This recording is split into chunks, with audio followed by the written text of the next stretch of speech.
Hi guys, Alex here. Welcome back to Shook Unscripted, and I am super excited because today we are going to go ahead and do a little bit of Destiny discussion. She actually dropped a brand new video entitled The Truth About My Breakup, and ALR has actually fired back as well on her Instagram, defending her name from these so-called lies.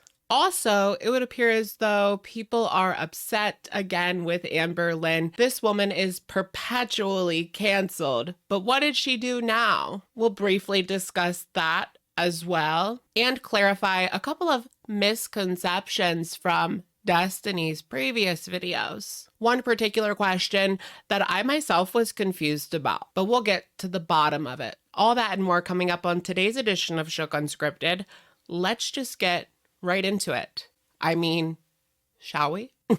Does this make you uncomfortable? All right, you guys, so I wanted to start off the video by doing a bit of a clarification on the situation between Destiny's mom and Amberlynn. People were confused, myself included, on whether or not Amber actually hit Destiny's mom and what was going on. Because in Destiny's own words, she told us that they were kind of slapping each other around. So for me, I was still a little bit confused. I remember responding to someone in the comment section and saying exactly what Destiny said. They were slapping each other around. So it made me think that, yes, it was possible that Amberlynn had actually hit her mother. But Destiny clarifies this in her latest video that Amberlynn did not hit her mom. Amberlynn didn't hit my mom. She didn't get the chance, basically. If my mom slapped her, Amberlynn just essentially fell to the floor and just took it. I kind of forgot when I was reporting on this the first time about the K-cup holder that her mom is actually no longer with us. So this woman is not able to share her side of the story, but Amber fired back. She's very fired up about this situation over on Instagram. Someone asked, nice to see Destiny backtracking after she implied you physically hit her mom, to which Amber says just goes to show that she exaggerates her stories and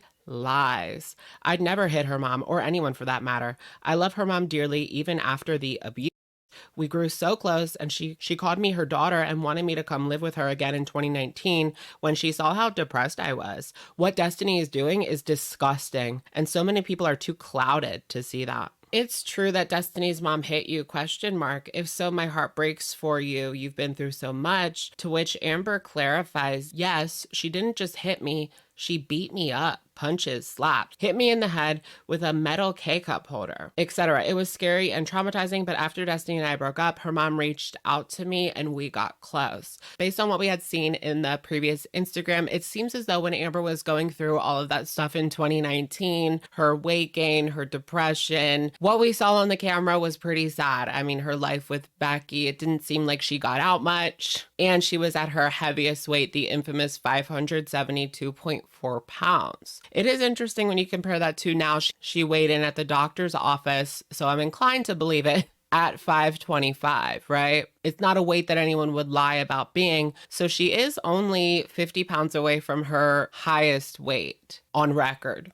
right? There are many people who believe her to have been 600 pounds at one time, probably in 2019. But of course, this situation, I mean, Destiny even admitted the incident with the K-cup holder and how they would go back and forth all the time. I feel like this was a bad situation all around. Clearly, Amber was not respecting Destiny's mom, but there is no way that I can excuse the physical things that happen, even though the K-cup holder thing has become kind of like a meme. In reality, this is physical abuse. But I'm happy that they were able to talk to each other again, especially before Destiny's mom passed and didn't have a chance to address this and make up.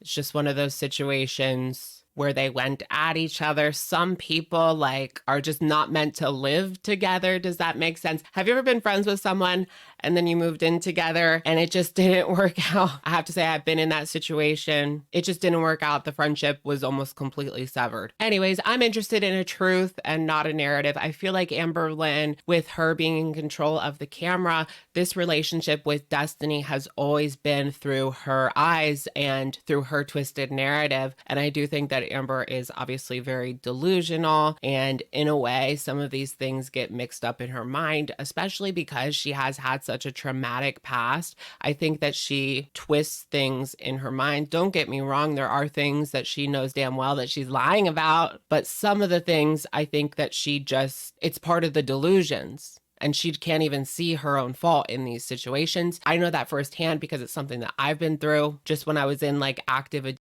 I couldn't see how bad things actually were until I rationalized them with myself, or until I was able to speak to someone and kind of process the actual things that were going on. Delusion is a powerful thing. That being said, let's get into something that is probably just a lie and not a delusion. And that is that time that Amberlynn actually swore up and down that the waitress at this restaurant called Destiny an it. Destiny clarifies that in this brand new video, saying that that probably never happened. It certainly didn't happen in front of Destiny, although Amber claimed that it happened when Destiny, I'm assuming, was in the bathroom. That one never really made sense to me. I mean, especially here in the US, waitresses are working for tips. The base wage is absolutely horrendous. And so you want to be at least cordial. Like, I've never had a waitress be flat up just rude. Of course, I know sometimes they're stretched really, really, really thin. Like, who would go to it? Destiny details how at the very end of their relationship, Amber began to get very controlling and suspicious about what Destiny was doing at work. And she would actually ask Destiny to sit in her car and call Amberlynn while she was on her lunch break, just to make sure she wasn't doing anything, suspicious or talking to Dana. Thinking about it, yeah, that is pretty controlling. But did Amber have no reason to be suspicious of Destiny? No, I mean, Destiny was talking to Dana, right? She admits to emotionally cheating. I don't know if I totally believe that. I think maybe her and Dana had like a little quickie in the bathroom. Just kidding. But yeah, there was that situation, remember, where Dana, Destiny, and Amberlynn were hanging out when Amberlynn and Destiny were together, and they were playing like that headphone game where you put on headphones and you can't hear what the person's saying, but they're sounding something out on your lips and you're supposed to read their lips, right? Well, Destiny was being kind of flirtatious with Dana, and so Amber had her suspicions. Now, I think in this situation, the healthiest course of action would be for them to talk about this, not for Amber to blow up and try to control her every move. If you see that this could possibly be the end of their relationship, maybe it is time to move on. But we know in the end, Destiny was the one to make that move and jump into bed with Dana. There's always been this kind of like meme in the Amberlynn universe about her quote unquote government job. She worked for like a vet association doing paperwork. It involved a lot of sitting. There was a video of her back in the day talking about how sitting on her butt for 12 hours was uncomfortable for her. Sure, I'm sure there could have been times where she could get up and move around a little bit, but Amber, she wanted to take on her YouTube full time because she was pretty much blowing up at this time and starting to make enough of an income that she could live off of her YouTube channel, and that's what she wanted to do. Destiny says in this video that Amber at one point tried to say that Destiny encouraged her to quit, but Destiny says that was pretty much a lie. She told Amber to do what she wants because she's an adult. It's her choice what she wants to do.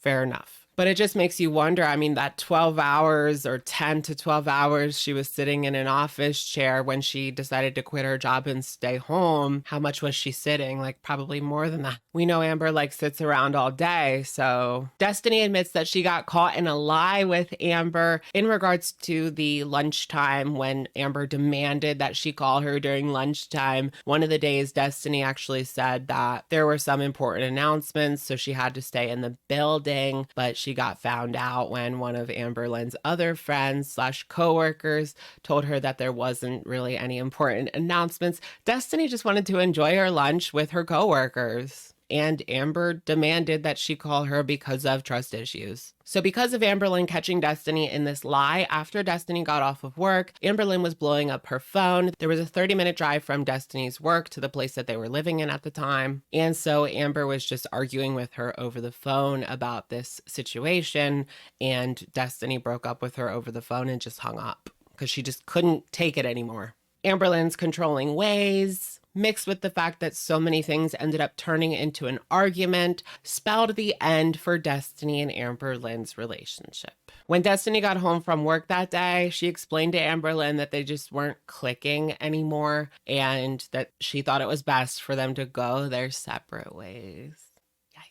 So around the time that Destiny and Amberlynn broke up, Destiny actually admits that she was talking to this other girl and hung out with her actually the day after they broke up. Amberlynn talks more about this on her Instagram Q&A, so let's take a look at that. Looking back, what were some of the Destiny's red flags? You mentioned there were a lot in all relationships. Her hiding messages behind my back, the flirting with Dana and this other girl who she tried to hook up with. The day after she broke up with me, the lying. She's actually the reason we broke up. I knew she was lying. She chose to lie to me so she could hang out with this girl she had a crush on. So I believe what she's talking about there is Destiny saying that there were important announcements, right? So that she could get out of calling Amber during her lunch break and she could have lunch with this woman that she had a crush on. My intuition was strong and it was right. I didn't trust her after the whole Dana thing. I called her out, got angry for her lying and emotionally cheating. So she broke up with me.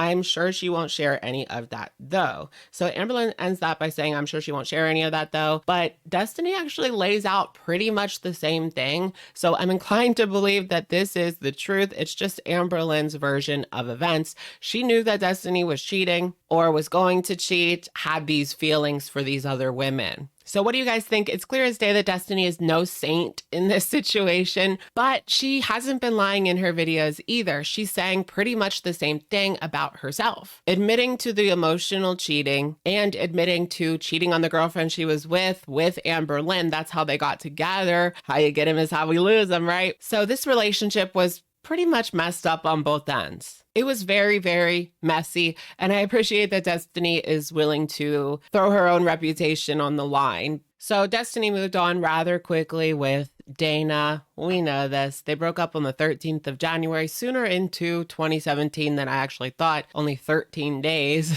And then Destiny was already jumping into Dana's bed by the end of the month. Interestingly enough, there was actually another woman involved in this situation. Her name was Charla, and she was a coworker of Amberlynn and Destiny's, or I guess ex-coworker of Amberlynn's, because she wasn't working at this place anymore. But Charla would actually tell Amberlynn the things that Destiny and Dana were doing. I guess they made it pretty obvious that they were a thing at work. She would kind of tell Amberlynn the things that they were doing, even though they were already broken up. I do have to wonder if Amber was kind of fishing for these details. But to be honest, I feel like that's kind of a normal thing, right? Like after a breakup and your mate moves on like really fast, you're kind of peeking around their social media. It's a little bit of a crazy ex-girlfriend trope, but people do it. It's not really that uncommon. So our girl Amberlynn, she wonders why people consider her a liar. Let's take a look at this Instagram question that kind of spells things out. Are you going to make a video telling your side about what Destiny has brought up? I honestly keep going back and forth with this. She's sharing her side of the quote story while I never got to tell mine. I told a sugar-coated side that protected Destiny's feelings and reputation while it just made me look bad and stupid. It's interesting because we know that she lied about the fact that Destiny cheated on her for several years. They keep calling it emotional cheating. We'll never really know exactly what went on between Destiny and Dana in those final days of the relationship. How far did it really go? But I do believe most of this had to do with the fact that Amberlynn just was trying to protect her own reputation. She didn't want people to think that she was the one that was cheated on. She kind of bent the truth about the reason for this breakup. And like she said, sugarcoated it to her audience. Now that we get to hear Destiny's side of everything, it really wraps everything together. And what do you guys think? I mean, the reason that they broke up was because Amberlynn was getting very paranoid, but did she have a reason to be? I mean, Destiny was talking to other girls behind her back. Is this one of those situations where maybe Amber was even paranoid before Destiny was talking to other women, and it just became such a toxic relationship that Destiny ended up talking to other women because she wanted to find a way out? Everything pretty much came together with this video from Destiny. Do you think that we need to hear Amberlynn's explanation of the events? This person says, I'd love to hear your side. There may be more to these stories / stuff intentionally left out. To which Amber says she has intentionally left a lot out, and it's a lot of stuff that would have made my actions more understood. I do think that Amber probably caught her talking to people and again became very, very paranoid in this relationship. But it's like, if you want a relationship to work out, there needs to be a certain level of trust there. How she got with Destiny, of course, is that Destiny was cheating on the partner that she was with. So clearly infidelity was going to be a theme in this relationship, right? They kind of went into it with that on the table. Amber's immaturity and her unwillingness to work on her health, she continued to spiral downward during this relationship, packing on a lot of weight. I don't think that that helped. It only added more strain to the relationship. And then, of course, the altercations with Destiny's mom. I'm sure that Amberlynn was being disrespectful, and that was Destiny's mom's home. You don't just live at somebody's home and disrespect the homeowner. It's not going to go down. And I can't excuse Destiny's mom getting physical. To be honest, she probably should have just kicked Amberlynn out, right? But she's no longer alive and she can't tell her side of the story. Here, Amberlynn uses the events that unfolded when she was living with Destiny's mom as a reason that she began trolling. I'm glad Destiny clarified it. I'm sorry that happened to you. That home sounded so toxic. I've talked at length about how depressed I was there. That's when the trolling really started. And I've explained it's because I wasn't happy. I never said why. It was no one's business. So this is interesting. I really don't understand how depression and living in a toxic household leads to someone trolling on the internet, or how that is some sort of excuse to lie to your audience. This has obviously come to bite Amberlynn in the backside over the years because people don't take anything that she does seriously. And I see hints still in her videos of things that are trolling to this day. And that's exactly why people don't take Amberlynn's weight loss journey or WLS journey seriously. And she really opened the doors and poured gasoline on the fire, so to speak. So it's hard to see her as innocent in any of these situations. So what do you guys think about Destiny taking all of her and Amberlynn's dirty laundry and just dragging it out for the world to see on YouTube? I feel like this is almost an ah situation. I mean, Amberlynn filmed Destiny in some very uncomfortable situations, sitting on the toilet, in the shower, shared things that I'm sure Destiny never wanted to be on the internet. Amberlynn also continued to talk about Becky and share private things about her life when Becky had to practically beg her to stop and just move on and stop talking about this situation. So it's hard to feel bad for Amber that all of this is getting drug up back on the internet again. Do I think that Destiny's a saint? No, it's clear that she's doing this because she wants to build up her channel. Whether you see that as extremely ill intent or you can just respect the business hustle of it all, it's up to you.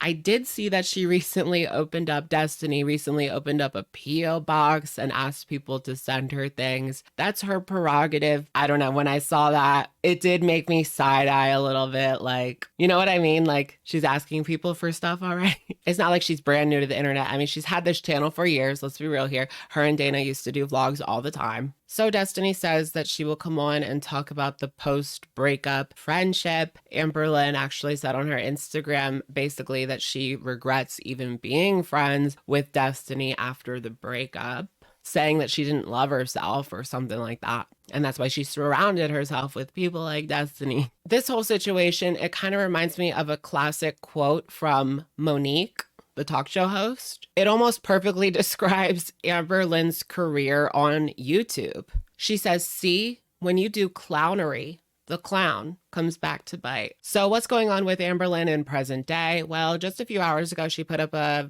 haul called "I Bought Over 50 Items from Temu Haul and How Much I Spent." A completely ridiculous video from Amber. We already know she has a spending problem. We already know that she loves to hoard things. We already know that a lot of these items just end up being donated to Goodwill from her. I mean, I'm surprised that she has as clean of a living room that she does. But that's because a lot of these things, at least she does hoard some things. That's been something that people that talk about. It's not like she has piles of junk like piled up because she gives it away to Goodwill. But isn't that just a waste of money? This is the reason that she didn't have enough money left to just pay for her weight loss surgery outright. And she had to take the time to save up, which almost seemed ridiculous when you take into account the amount of money she was raking in from YouTube over the years and the fact that her cost of living is relatively low. It's not like really low, but it's not like she lives in a penthouse suite in Los Angeles. She lives in Lexington, right? So the rents are not astronomical. But that's not really the gist of why people are upset with Amber. It has to do with the Temu. Is that how you say it? I've been seeing this company pop up everywhere. Temu, and it's being compared to Shein or even Alibaba, AliExpress. So Amberlynn bought some makeup, she bought some catnip. People in the comment section are telling her not to use this makeup because it just doesn't have the same quality control as other products. Like, this is fast made, quick sell kind of stuff like Shein, and we know all the controversies with like fast fashion and the way that workers are treated. There's a person in the comment section begging her not to give the cats the catnip that she ordered off this website. Take a look at this comment, for example. For a self-proclaimed empath with a supposedly good heart, you sure don't give a f about supporting businesses that use slave labor. Hope the 2 seconds worth of dopamine and narcissistic supply was worth it, girl. And there are several other comments that are actually mimicking that same response. Just doing some very quick research, according to the Los Angeles Times, the U.S.-China Economic and Security Review Commission released a report last month singling out Temu and Shein. So they're putting these companies in the same category. I'm sure a lot of you guys have seen the controversies with Shein over the years. The popular fast fashion retailer as two Chinese companies of concern over issues related to exploitation of trade loopholes, product safety, forced labor, violations of intellectual property rights, and more. Of course, these kinds of sites are known to sell knockoff items. That's where the violations of intellectual property rights comes in. And many of the products sold by Temu and Shein were found to be made by the Uyghur people in forced labor camps. This is a group of people that live in northwest China. I will put the name on the screen so you guys can look more into this. It's important to be educated about this kind of thing, as it just shows some of the evil still going on in our world today, as it becomes increasingly and increasingly harder to find a company that you can feel good about supporting. I mean, even Apple has known to have horrible conditions in their Chinese factories. So I understand the hypocrisies of this situation, but read up, stay educated, and just know what is going on. And if you don't have to support a company like this, don't. But I do understand, like, in today's modern age, you need a phone. But Amber doesn't need all of this junk. Let's just be real here. All right, you guys, that's going to be it for today's video. Let me know what you guys think in the comments down below. And I will, of course, catch you guys in the next one. All right, bye, guys.